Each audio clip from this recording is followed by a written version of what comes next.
faudra lui demander s'il est là, de réagir aux questions de distribution de l'aide, de l'assistance technique, de la part de l'assistance technique dans l'aide. Effectivement, ce sont des problèmes réels et ils ont tous les chiffres. Je crois que ça n'est pas aussi exagéré que ce qui a été dit, mais effectivement, c'est un problème.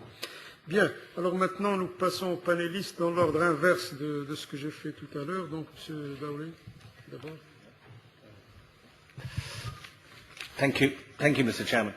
I'm delighted that so many people here are from the business community. That was one of the surprises, I think, with the Commission for Africa, that although it was very much begun by the aid agencies and had their view, in fact, it's the business community, in Britain anyway, that has really picked it up and run with it.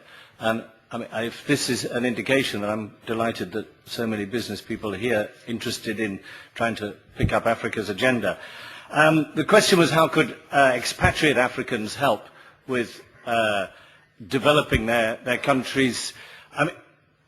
I'm very depressed by the number of African professionals, highly qualified African professionals I meet in Britain who are doing menial jobs, sweeping floors or being assistants or whatever, when they're far more qualified than that. And many of them do indeed want to go home, but they have mortgages, they have children in school. It's very difficult. And I think there is an organization in Britain which I think is extending to Europe now called Africa Recruit, which is trying to facilitate Africans outside Africa getting jobs often with big companies who want to work in Africa or work on Africa, but it is an attempt to improve the job prospects of highly qualified Africans and using that African expertise.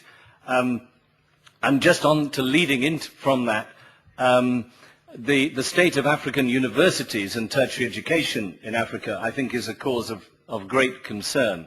And tomorrow I'm going to chair a meeting in London between all the organizations, universities, study centers that have links to African universities to work out how to help African universities. So what's the best way of doing it?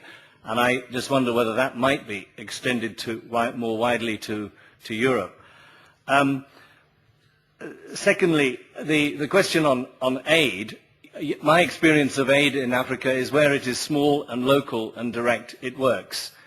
Where it's big, it somehow doesn't.